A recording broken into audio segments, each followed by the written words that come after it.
Eugênio. Ela reside no grau em que a individualização do ser, segundo seu plano evolutivo, consegue participar desse consciente universal, isto é, consegue despertar conscientemente, ou seja, em consonância, no seio do pensamento de Deus. Em outras palavras, poder-se-ia dizer que o universo é inteiramente feito dessa primordial substância conceptual que é o pensamento de Deus, e qual um infinito oceano vibrante, em cujo seio, porém, cada individualização do ser não vibra da mesma forma, sendo mais ou menos desperta e participe, como estado de consciência dessa vibração. Em tudo o que existe, há a possibilidade de poder atingir toda a vibração do pensamento de Deus, mas tal vibração não existe em atividade. Ela está latente, adormecida, à espera de gradual despertar. E é este despertar que se denomina evolução. Podemos agora melhor compreender o significado dos conceitos de subconsciente, consciente e superconsciente, já expostos no volume Ascese Mística. O consciente é a zona de trabalho, com a experiência da vida, e de despertar do ser para entrar em vibração no consciente universal. A evolução não é, assim, um avanço cego, mas um despertar vibratório, segundo esquemas pré-existentes, por conseguinte pré-estabelecidos, no consciente universal. O subconsciente é a consonância, a sintonização já adquirida com esse consciente estabilizada nos automatismos, instintos, ideias inatas etc. Ele abre o campo já explorado pelo ser na experiência realizada na vida, e tanto é sua propriedade, como expressa suas qualidades. Ele coincide com o pensamento de Deus, mas nos mais baixos planos de sua expressão, sendo, pois, guiado pelo consciente que já começa a vibrar nos planos mais elevados. O superconsciente é o pensamento de Deus, ainda latente e adormecido no ser, que ainda não se pôs a vibrar em zonas evolutivas mais elevadas. Ele está, pois, para o ser ainda em estado de não consciência.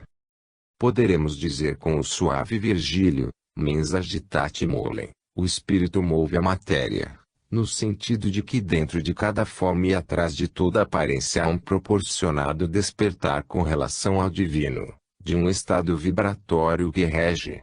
Veremos, então, atrás da hierarquia das formas uma interior hierarquia de consciências, constituída pelos graus de consonância atingidos pelo ser em relação com o pensamento divino. Desta forma, no consciente do indivíduo vão surgindo problemas cada vez mais vastos e complexos, à medida que ele sobe. A uma planta bastará resolver o problema da assimilação e respiração. O gênio sentirá a necessidade de resolver o problema do universo. Assim, pois, vemos que as posições de subconsciente, consciente e superconsciente são relativas ao grau de evolução de cada ser. Para o homem racional, o subconsciente representa apenas o pensamento sensitivo do animal e vegetativo da planta.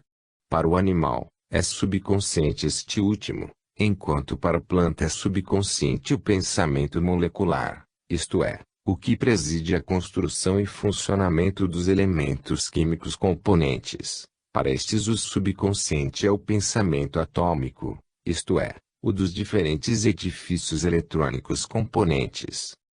E em direção oposta, poderemos dizer que, assim como para o homem racional o superconsciente é o pensamento intuitivo sintético do super-homem, também para o animal o superconsciente é o pensamento racional humano, para a planta é o pensamento sensitivo do animal, para a molécula da química inorgânica é o pensamento celular vegetativo da planta e para o átomo é o pensamento molecular da química.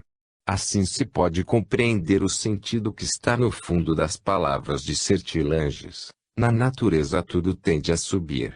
A apoteose da matéria está no vegetar, a do vegetal, no sentir, a do animal, no pensar.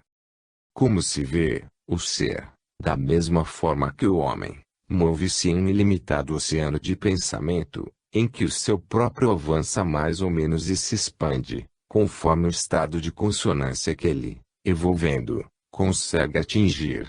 O pequeno eu individual tende-se a ver sempre com este consciente universal, que é o Deus imanente, no qual ele está imerso, como em uma atmosfera de pensamento que ele respira com o seu pensamento e com o qual se comunica por um contato que constitui a vida.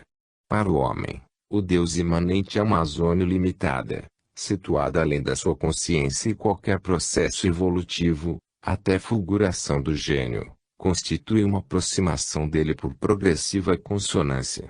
Estamos circundados pelo mistério. Mas a evolução consiste justamente na expansão de nosso consciente individual no infinito consciente cósmico. Poderemos imaginar o primeiro como uma pequena circunferência que, partindo do mesmo centro, se dilata no seio da infinita circunferência do consciente universal. Podemos também representar a substância pensante do Deus imanente, constitutivo do todo, inflamar-se de estados vibratórios mais ou menos intensos e complexos em vários pontos, que formam, deste modo, os centros pensantes que constituem o consciente dos vários eu individualizados. O fenômeno inspirativo não passaria, então, de um índice que nos revela haver o ser executado, através de um despertar vibratório, mais um lance evolutivo, uma dilatação de consciência, expressão de uma catarse biológica. O que espera o homem a despertar no superconsciente é o Deus imanente, o consciente cósmico. Ali já está escrita a resposta a todos os porquês, feitas estão todas as descobertas, evidentes são todos os mistérios. Segue-se daí que o problema do conhecimento é sobretudo uma questão de maturação biológica. E principalmente esta, e não as elucubrações racionais, que inflamam o lampejo ao gênio, porque, sendo evolução, leva o homem a vibrar harmonicamente mais próximo do pensamento de Deus. Então, entrando num plano de vida mais alto, nasce uma nova sensibilização espiritual. O que antes era um superconcebível, torna-se espontaneamente inteligível e se revela. Quando não é o indivíduo isolado que avança, o gênio, mas um grupo ou mesmo a massa humana, então o fenômeno inspirativo se generaliza, segundo a potência de cada um, surgindo a era das conquistas do pensamento, os grandes séculos construtivos, as descobertas em cadeia, como hoje. Tudo explode assim, em um surto evolutivo em todas as partes do mundo, quase contemporaneamente, acreditando cada célula da humanidade haver feito uma descoberta com seu engenho. Todavia, não se trata senão de uma geral maturação biológica. Esta é a razão pela qual somente hoje se fizeram descobertas antes julgadas impossíveis e inconcebíveis pelo homem. E logo chegarão novas orientações sobre aquilo que atualmente é tomado por superconcebível. No fundo trata-se tão somente de sensibilizações progressivas, de que nascem mais elevadas consonâncias ou sintonizações com o pensamento de Deus. Toda a evolução se reduz, assim, a um problema de sensibilização nesse sentido. As janelas de nosso consciente sobre o mundo hoje são poucas. E é preciso ser bastante evoluído, isto é, adormecido, para sentir-se bem satisfeito em uma casa tão pequena e escura. A conquista da verdadeira liberdade não está na liberdade de mostrar-se animalesco, mas no despertar de consciência que nos permite sair da tremenda prisão da ignorância e da inconsciência.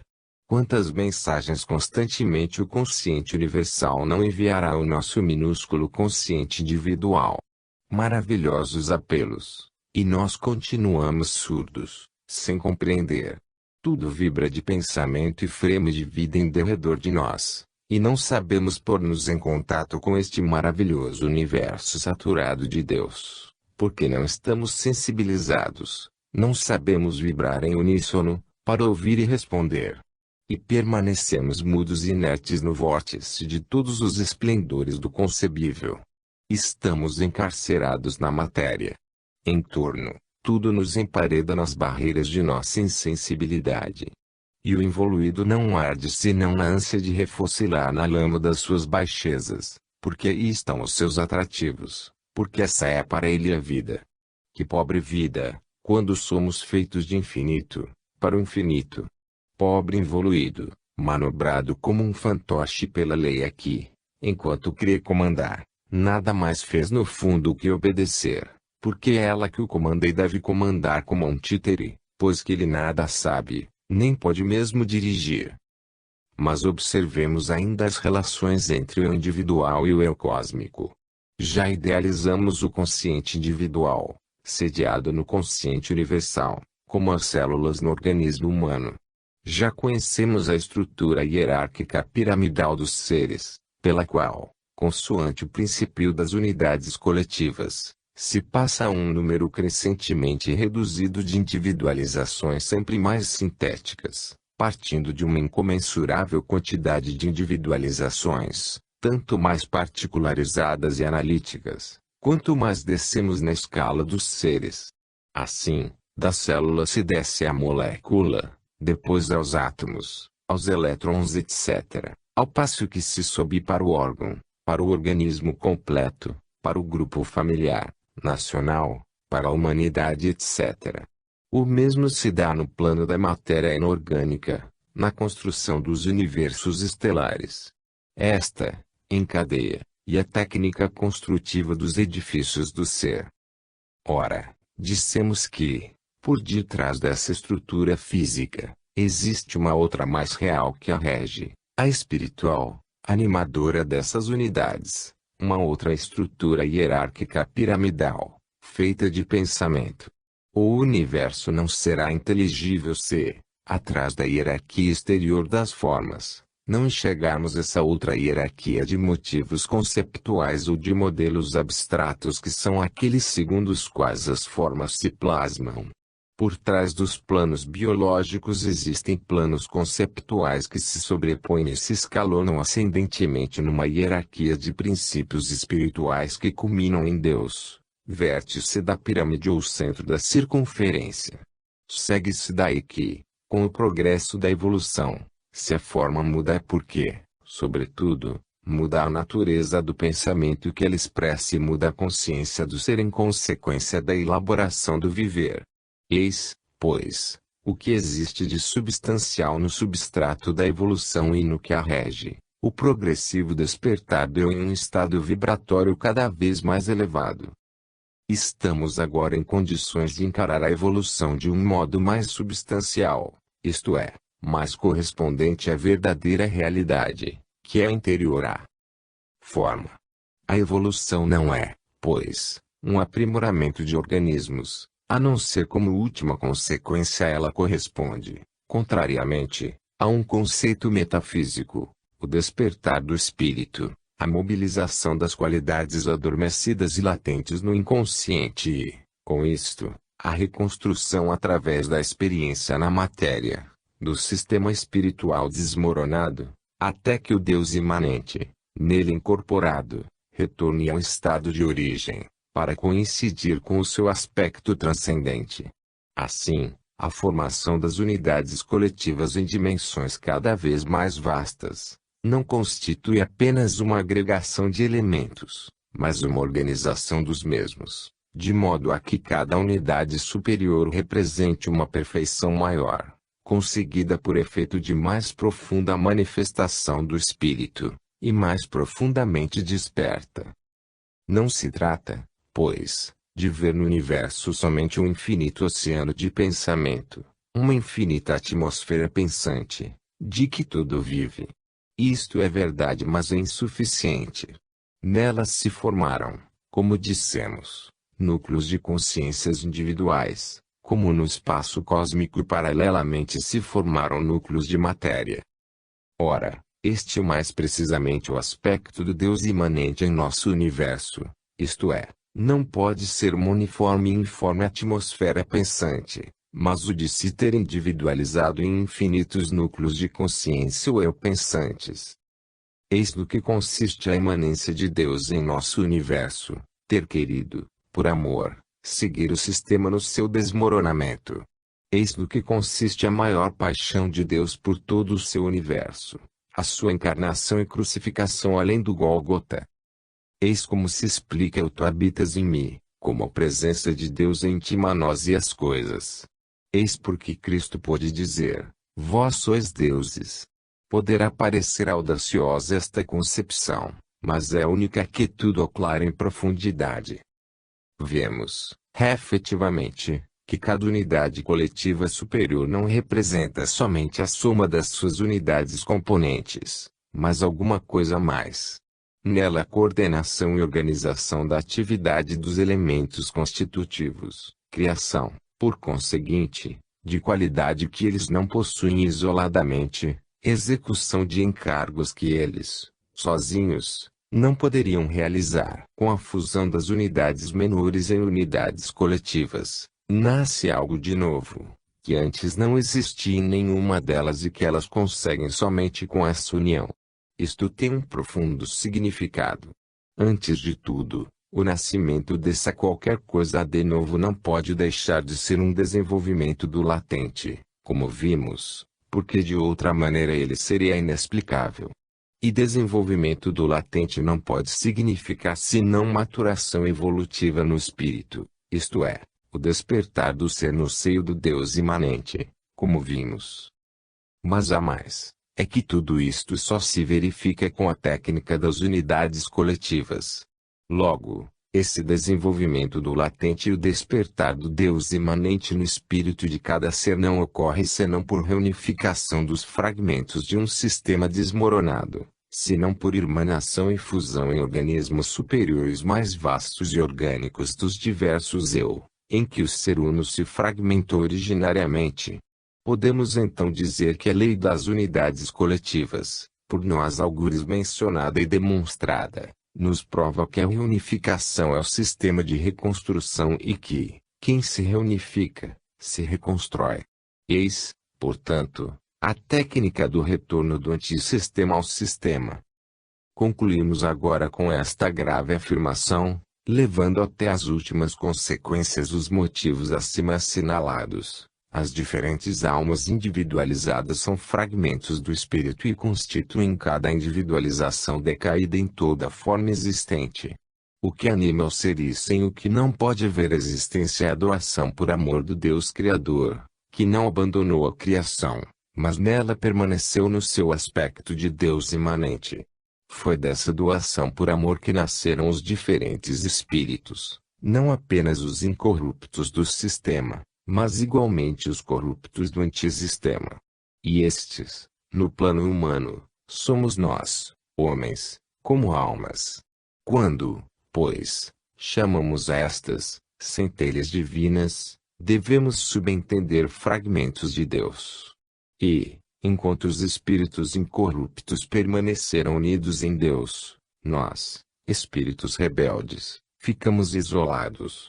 Cada espírito entre nós é um fragmento do Espírito Deus que, pulverizado em nós no antissistema, se precipitou conosco na forma.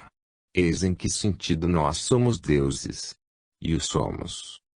Explica-se, desta forma, porque essas centelhas têm tanta fome de unidade, atraindo-se e rejubilando-se, quando, superadas as resistências do antissistema, conseguem irmanar-se, como recomenda o Evangelho. Justamente esta é a razão, por mais que a rebelião do antissistema queira o contrário, elas se sentem dispersas, insuladas, e procuram na união recuperar a potência, a inteligência, a vida. Por isso, a unificação é criadora, pois ela é, e só agora podemos entender, a reconstrução do universo desmoronado, ou seja, do Deus Uno, fragmentado em infinitos eu menores e que, do seu aspecto imanente reconstrói, até atingir novamente o Uno, representado por Deus no seu aspecto transcendente. Todo o grande drama do ser decaído pode, assim, resumir-se em duas palavras: fragmentação e reunificação. Fragmentação, reunificação. A potência reconstrutora do todo é dada pelo mesmo amor que caracterizou a primeira Gênese, mesmo quando, na reconstrução, ele devesse assumir o aspecto negativo de sacrifício. Este, de fato, representa para a criatura decaída a única forma de verdadeiro amor construtivo. O amor-gozo é apenas uma recordação da sua origem, gozo limitado, fugaz, ilusório, quase que somente tolerado como mera introdução ao amor-sacrifício, que não é efêmero nem ilusório, mas o único verdadeiro e construtivo. Fragmentação, reunificação. Deus está sempre presente, é sempre o todo. Reunificar-se é o grande propósito de todo o universo, porque no fundo de todas as formas há um pequeno fragmento de Deus, que tem fome de voltar a ser uno. Se o universo é todo um desencadeamento de antagonismos, desde o plano físico ao espiritual, repulsão-ódio, ele é também um anseio de amplexo em todos os planos, atração-amor. Fragmentação significa a revolta e o desmoronamento, terminando no caos. Reunificação significa a obediência e a reconstrução, terminando na ordem do Uno. Este é também o caminho de nosso mundo. Se descermos os graus e tempos mais evoluídos da humanidade, encontraremos aí o politeísmo. Deus estava fragmentado também como concepção e vinha sendo, desde os tempos da Grécia e de Roma, adorado por fragmentos. Mas deu-se a superação na unificação, passando-se ao monoteísmo. Então a humanidade volveu a olhar mais para o alto, deixando a dispersão divina pelo centro uno e, mais amadurecida, pôde compreender melhor a unificação. Mas não basta. O politeísmo está para o monoteísmo, como este para o monismo. Atentemos para este fundamental conceito do uno e não apenas para o significado que se pode dar a esta palavra por ter sido usada por esta ou aquela escola filosófica. Monismo é que significa ter compreendido não somente a unidade de Deus, mas também a unidade do todo, pela qual tudo que existe forma um sistema único, do qual Deus é o centro. A vida do indivíduo se torna grande quando ele compreende que é, no sentido exposto, o Filho de Deus. Grande coisa se torna a organização da sociedade humana, quando é concebida como um momento do processo de reorganização do universo, que se está reconstituindo para retornar a Deus. Eis o grande sentido teológico que se pode conferir à política e ao Estado moderno. O indivíduo é uma célula sua e esse Estado é uma célula da humanidade, que é célula da vida. E aí de quem falsear os valores substanciais e usurpar, perante a hierarquia que se inicia em Deus, uma posição que não corresponde aos valores intrínsecos. Permanece para todos, crentes ou ateus, a imanência de Deus, e quem forja mistificações ou falseamentos experimenta nas próprias carnes o punhal da dor. Mas nem por isso a reconstrução estaca. Perde-se o indivíduo, mas o sistema se reconstrói da mesma forma, porque esta é a lei. E ser tem de se reconstruir plano por plano. E quando dizemos ser, dizemos a nossa alma, ou seja, centelha de Deus em nós imanente. E sofremos juntamente com Deus, porque em sua profundeza o nosso espírito é Deus. A alma sofre em Deus e Deus sofre na alma. Mas cada vez que uma alma se irmana a uma outra, é um fragmento de Deus que se uniu a outro fragmento, e um passo foi dado para a reunificação. O incêndio originário começa assim a reacender-se aqui e acolá pelas fagulhas semi-extintas. Cada duas chamas que se unem não ardem, por duas, mas por quatro. Satanás, força do antissistema, desesperadamente lança água no fogo com a cisão, procurando frenar a reconstrução, porque esta significa o fim do seu reino, que é o caos. Mas assim acendendo, com a elaboração de cada célula e a fusão com outras células, as consciências individuais se reorganizam para reconstruir o cósmico, a consciência do universo. Cada consciência inferior, dissemos, em face da superior, é sempre de caráter analítico, a superior, diante da inferior, é de caráter sintético. A superior adquire funções de coordenação para fins mais elevados, antes ignorados. Uma célula se torna diferente quando faz parte de um organismo, assim como um homem quando integra um exército ou qualquer organização social. Ele então age e produz de outro modo. Há uma sublimação e valorização do seu eu, assim enquadrado em funções mais altas, flanqueado por outras funções que o completam na colaboração. Colaborar é muito mais do que trabalhar, quer pelos fins, quer pelos meios, seja pela unidade coletiva, seja pelo indivíduo. Quanto mais orgânica se torna a vida, tanto mais altos, vastos e poderosos são os fins que se podem atingir. Com esta orientação cósmica podemos apreciar o valor de cada ato nosso, quer como indivíduos, quer como sociedade.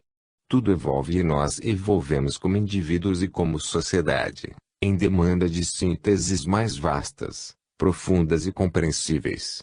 Nós, centelhas de Deus, somos os operários de Deus para a reintegração do Deus imanente. A nossa vida não pode ter significação a não ser quando nos pomos em função desta reconstrução.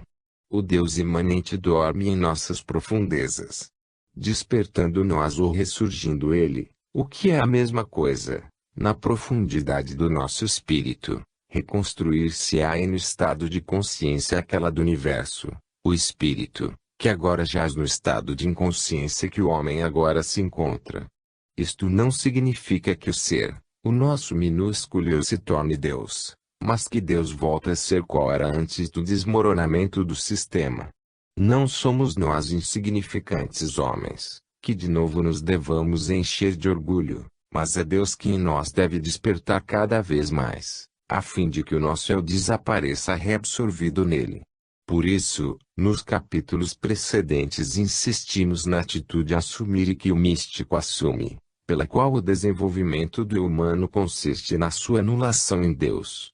Isto porque, compreendamo-lo bem, não é o nosso eu egoísta e separatista, filho do antissistema, cindido e rebelde a Deus, que devemos desenvolver, mas é justamente nosso outro eu divino que devemos despertar e que dorme nas profundidades de nosso espírito.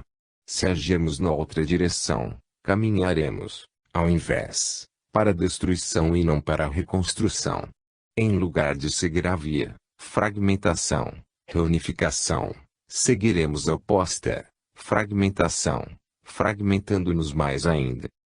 Concluindo, procuremos penetrar essa estupenda realidade. Em profundidade todos os seres são uno, isto é, na íntima essência espiritual de todas as individualizações existe uma substância que as funde em unidade, pela qual todas elas retornam ao centro comum que tudo irradia e tudo atrai, o centro, uno, Deus.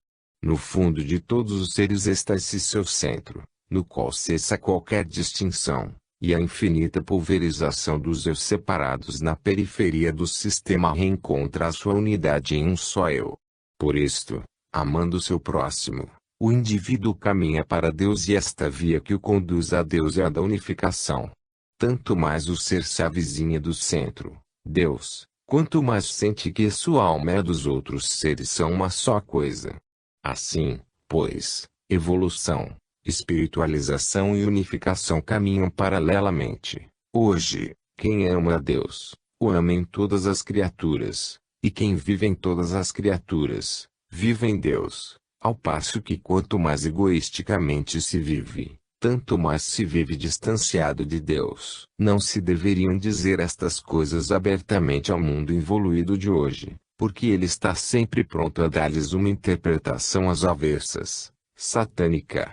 Não se deveria dar ao público a solução dos mistérios aqui obtida por intuição, inacessível pela via racional, solução que deveria ser, pois, naturalmente proibida. Poder-se-ia repetir: não atireis pérolas aos porcos, a fim de que não as pisem com os pés e se voltem contra vós para dilacerar-vos. 28. Por isto tais coisas são ditas em livros de complexa concepção, que os cérebros preguiçosos e ignorantes repelem e que a maioria dificilmente penetra, justamente para que poucos as conheçam, mas as possam encontrar prontas quando hajam amadurecido.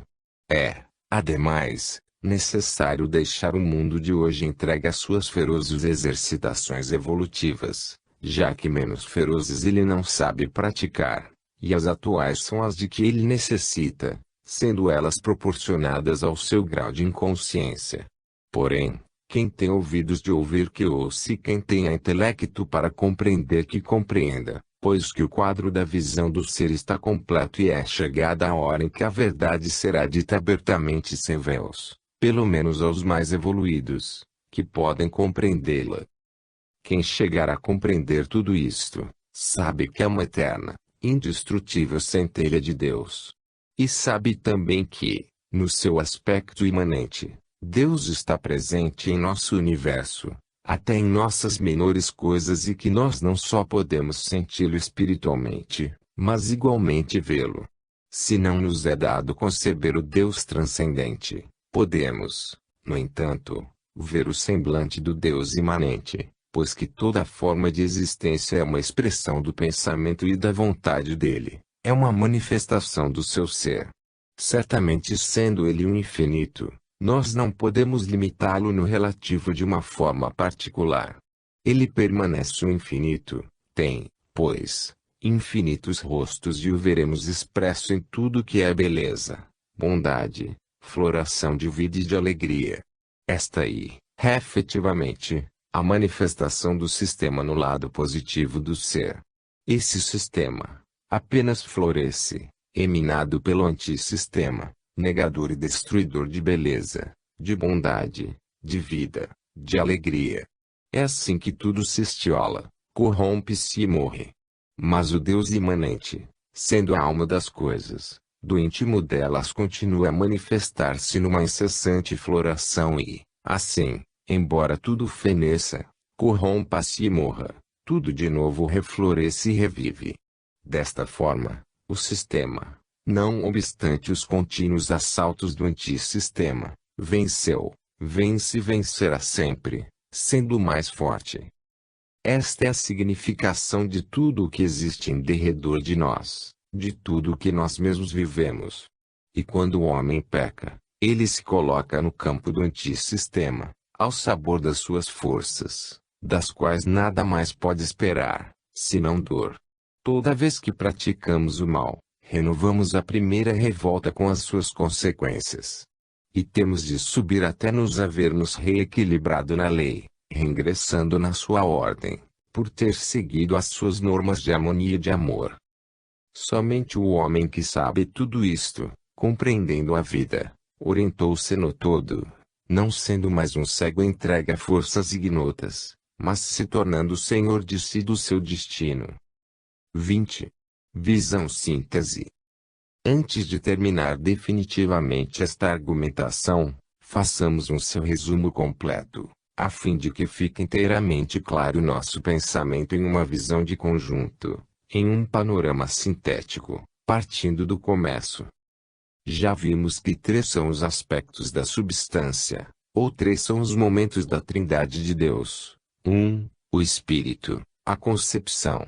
2. O Pai, o Verbo, a ação. 3. O Filho, a criatura. Todos são o mesmo Deus em seus 3 momentos. No primeiro momento a criação é concebida, no segundo, executada, no terceiro, acabada. Neste terceiro momento, o incêndio de todo o ser como que se dividiu em infinitas centelhas, as criaturas. Temos de recorrer a essas representações antropomórficas para tornar inteligível o processo. O que nós, filhos do relativo no espaço-tempo, apresentamos como uma divisão, deu-se por amor, que é o divino princípio da criação. Já vimos, capítulo I, que foi só exclusivamente neste único princípio de amor que se baseou a criação, a ele podendo se reduzir todos os outros, que nada mais são do que derivação dele. Por criação entendemos a que é originária dos espíritos perfeitos, e não a nossa atual, que é uma deformação sua. Nessa primeira criação perfeita, as criaturas, centelhas em que o incêndio divino se dividiu por amor, criação, continua uno, porque estão fundidas em um só organismo unitário, Deus, que se cindiu para dar por amor o ser às criaturas espirituais, mas cindiu-se apenas no seu interior, permanecendo como um todo orgânico, uno e indivisível, do qual as criaturas, espíritos perfeitos, fazem parte. Até que a unidade do Deus Trino, nos seus três aspectos, está intacta. A criação puramente espiritual ocorreu no seu seio, no todo uno, e nele permanece. Deus quis multiplicar-se em infinitos seres, permanecendo uno. Com tudo isto, as concepções antropomórficas, relativas à nossa posição humana, que é completamente diversa, nada têm a fazer e obstaculam mais do que facilitam a compreensão. Em outras palavras, poderemos imaginar esse processo criador como uma elaboração íntima pela qual um Deus uniforme, indistinto, se transformou em um organismo que, permanecendo uno, diferenciou-se no seu íntimo em elementos diversos, mas tão exatamente coordenados em hierarquias e funções, que mais contribui para reforçar do que para demolir a originária unidade de Deus. Poderemos conceber esse processo criador como uma passagem, no seio de Deus, de um estado homogêneo e simples do todo para outro diferenciado e orgânico, fato do qual deriva a estrutura orgânica do sistema, que vemos conservar esse tipo de esquema em todas as individualizações menores. Essa primeira criação, puramente espiritual, consistiu, pois, justamente numa transformação do todo em sistema orgânico e hierárquico, princípio estrutural esse que depois todo se repete, princípio do qual ele nos põe à prova sob os olhos, demonstrando-nos também que todo ser é feito à imagem e semelhança de Deus. Mas a estrutura orgânica e hierárquica da criação originária não é provada apenas pela estrutura semelhante que cada individualização do ser repete depois em ponto menor, mas também pelo fato de que, nos antípodas, o antissistema em que tudo se inverteu, oferece, justamente na maior profundidade de seu desmoronamento, precisamente as características do caos. Só assim este se explica como exato polo oposto do estado orgânico e hierárquico do originário sistema íntegro. Esta trindade compreende, pois, a primeira criação perfeita de puros espíritos existentes no seio de Deus. Dela faz parte Cristo. Neste sentido é compreensível como ele seja o Filho e a terceira pessoa em um momento da trindade. Somente assim é compreensível que ele seja Deus e uno com o Pai, que é o Verbo Criador, a ação a que o Filho deve a sua gênese. Até aqui temos, pois, em um primeiro momento o Espírito pensou e concebeu, em um segundo momento o Pai ou Verbo, agiu, criando, em um terceiro momento o Filho, íntima multiplicação, por amor, do Deus indistinto, teve existência. Mas tudo se deu sempre no seio de Deus, que assim se conservou uno, o todo, intacto. A referência contínua de Cristo ao Pai, com sentido de unidade, o retorno ao seio dele, após a descida à terra, nos dizem que os espíritos perfeitos estão sempre em Deus, no seu terceiro aspecto de Filho. Até aqui tudo é Deus e perfeito. Logo Cristo é o Espírito perfeito, é Deus, mesmo sendo Filho, o terceiro aspecto ou momento. A esta altura intervém um fato novo, acima descrito, em virtude do mau uso que a criatura fez da sua liberdade, ocorreu a queda dos anjos. Parte dos espíritos se rebelou contra o sistema. O nosso universo não é a criação, mas o desmoronamento da criação, que foi espiritual e se tornou material, que foi de caráter infinito, mas decaiu na evolução de dimensões cada vez mais limitadas. Entendamos bem este conceito, pois que ele pode aparentemente parecer contradição com o que dissemos no final do capítulo 13, em princípio erat verbum. A primeira criação, a verdadeira, perfeita obra de Deus, foi a espiritual.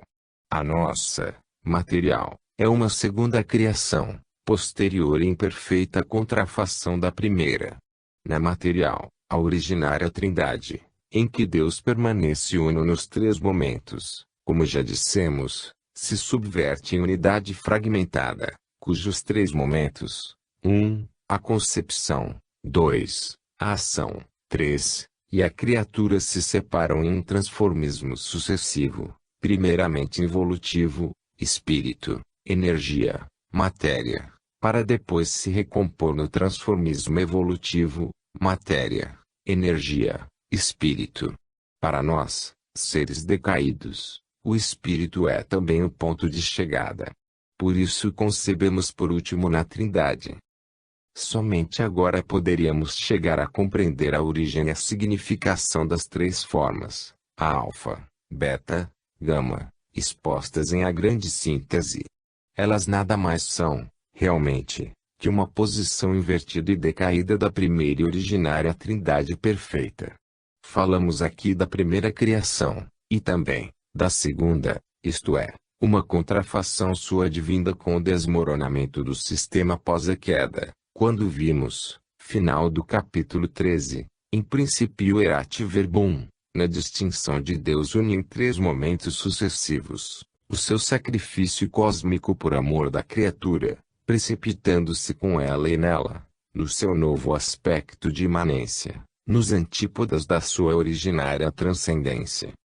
E é assim que até o nosso universo se projeta o originário sistema uno da Trindade, conservando o seu esquema originário, em forma de contrafação e inversão, como que contraído no sistema cindido, que em a grande síntese foi expresso, segundo a grande equação da substância, pela fórmula, ômega igual a alfa vai para beta vai para gama vai para beta vai para alfa, que exprime a imensa respiração do transformismo do universo.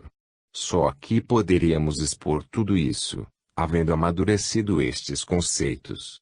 E somente agora se pode compreender o verdadeiro valor dado à palavra Trindade, isto é, alfa vai para beta vai para gama, em a grande síntese, em que alfa, beta, gama representam a projeção invertida no antissistema, cindido, portanto, em três momentos diversos, da Trindade una do sistema íntegro. Assim, desmoronaram também as centelhas de Deus, da criação de origem, que continuam ainda a animar a criação corrupta.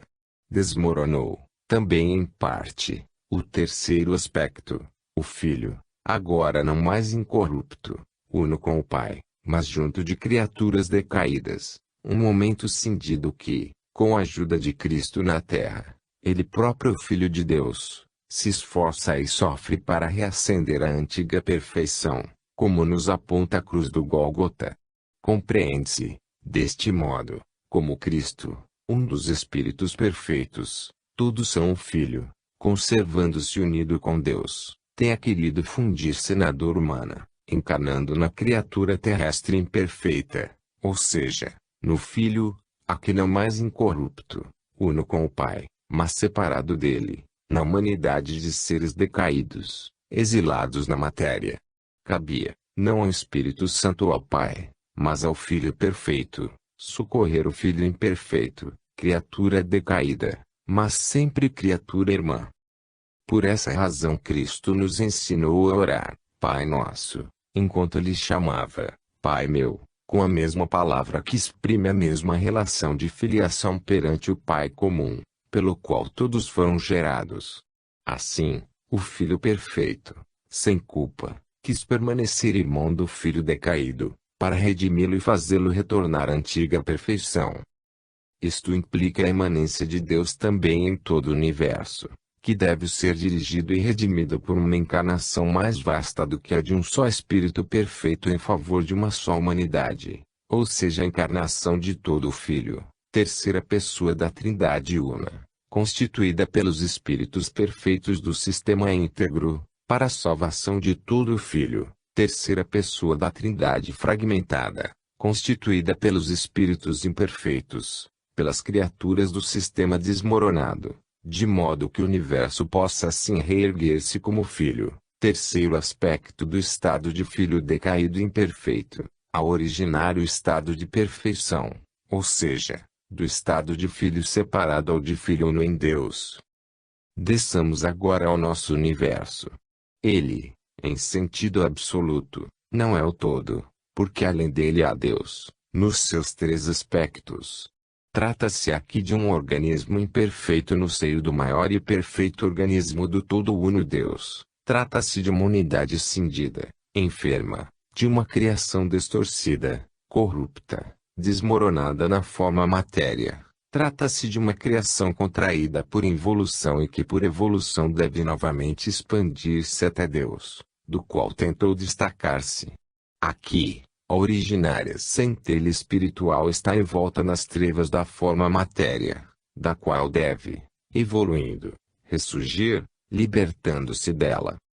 Somente assim é possível compreender o nosso universo como uma contração de alfa vai para beta vai para gama em que o estado cinético ondulatório da energia se enclausurou, fechando-se em si mesmo, no estado cinético vortigoso, gerando a matéria, concentração do espaço fluido dinâmico. Houve, assim, o desmoronamento das dimensões, da qual nasceu primeiro o tempo e depois o espaço, que se pôde contrair até ao ponto. Os fenômenos de nosso mundo, os que a ciência objetiva toma por base e que reputa verdade, são posições contraídas, involuídas, contorcidas e falseadas da verdade, que só se encontra no espírito em estado de perfeição em Deus. O que a ciência estuda é o universo desmoronado em dimensões involuídas, é um estado particular contraído de um ser decaído. Fundamentar-se no concreto e como em uma base segura e objetiva, denuncia uma fase espiritual involuída que não sabe conceber, senão em função da ilusão dos sentidos, aprofundando-se assim nos mais baixos planos de vida, nos planos satânicos. E esta é uma razão pela qual a ciência permanece encerrada na análise no relativo e, pela própria natureza, é incapaz de atingir as grandes sínteses universais, com o seu método de orientação. A ciência, fechada com o seu positivismo neste universo, jamais poderá, sem um lampejo intuitivo que lhe revele conceitos para ele inacessíveis, compreender e admitir que o mundo que ela aceita por verdadeiro não é senão um mundo às avessas e negativo. Sem as grandes orientações, acessíveis só por intuição, ela tateia sempre no escuro. Só assim tudo é logicamente inteligível. O egoísmo representa a contração do sistema, que do infinito se fragmenta no finito, em partes cada vez mais isoladas, isto é, egoístas, quanto mais ele se afunda no desmoronamento, na direção de Satanás. Os espíritos não rebeldes, mantidos perfeitos, ficaram fundidos em união com Deus. Os espíritos rebeldes fragmentaram essa unidade em múltiplos eu separados, até Satanás que, no polo oposto de Deus, dualismo, representa a máxima contração do ser no egoísmo separatista. E o retorno a Deus é um afastamento de Satanás, expandindo-se no altruísmo. A prisão em que desmoronou o espírito do homem é o seu corpo. Para reacender a Deus o espírito do homem deve consumir na dor este seu invólucro, feito de carne e matéria, que é a sua animalidade, a sua parte inferior que pertence aos planos mais evoluídos da existência. Temos vergonha de nossa nudez, porque ela descobre a nossa animalidade, que nos torna semelhantes aos animais e a velamos para esconder e idealizar a nossa miséria. A luta entre essa animalidade que, no caminho evolutivo, se encontra na cauda, e o espírito, que está na cabeça. A dor é o sacrifício da ascensão, que finda na libertação do espírito. A animalidade é concedido, contudo, um pouco de prazer, necessário para induzir a carne a viver. E a sua vida é necessária, a fim de que possamos suportar essa dor criadora. Sem este mínimo de prazer, gula na alimentação e sexo para a reprodução, a carne recusar-se a viver, não podendo, consequentemente, preencher a necessidade de sofrer. Deixemos, pois, os ingênuos crerem que viver seja alegria e que o dar a vida seja dar alegria. Não. A vida é dor. O seu primeiro objetivo é evoluir, que é sofrer, ainda que para conquistar a felicidade. É necessário viver, somente porque é necessário sofrer. Entre pais e filhos só há um traço de união, o da comum dor humana. Ao corpo são concedidos alguns prazeres para estimulá-lo a viver e a sofrer. E os ingênuos, que não entenderam a estrutura do sistema, acreditam poder basear neles a sua felicidade. Ilusão. Os prazeres, tão cobiçados na terra e pelos quais tanto se luta, são por sua natureza limitados ao bastante para fazer viver e sofrer, o que parece uma traição. Mas como escopo a evoluir, com a reconquista da felicidade perdida, deixa de haver traição. Por aqui se vê quanto otimismo há no fundo de nosso pessimismo. Somando as totais do cálculo utilitário das consequências de tudo isso em relação ao homem, podemos dizer que, se a posição da criatura em um universo desmoronado é bem dura, porque o seu destino é dor obrigatória fadiga de evoluir para redimir-se, todavia, por mais decaída esteja ela, resta-lhe sempre o dom supremo da existência, que lhe ficou intacto, apesar de tudo, além da liberdade de aceitá-lo ou não. Na sua dor, ela é assistida sempre por aquele amor, permanente e divino princípio do ser. Ela pode recusar, se quiser, a existência, mas certamente essa recusa lhe custaria o que se chama o inferno, isto é, muita dor, com afastamento de Deus e imersão cada vez mais no mal, de modo que ela veria a conveniência de mudar de rota, recomeçando o esforço da ascensão. Todavia, lhe resta também a evasão da existência, ainda que não convenha, com precipitação no vazio. Mas, a criatura se reserva, mais que essa liberdade de escolha, o dom da existência, tão grande que, se ele hoje, por causa da revolta e do desmoronamento, signifique dor, de outro lado implica a possibilidade de recuperação, representando um absoluto direito à alegria. Alegria remota, mas direito inalienável. Eis a posição do homem diante de Deus. Ela é o que é e ninguém pode mudá-la. O ser é livre e pode escolher. Há muita dor, mas existe a escada para subir, muito auxílio de amor, muita felicidade no alto.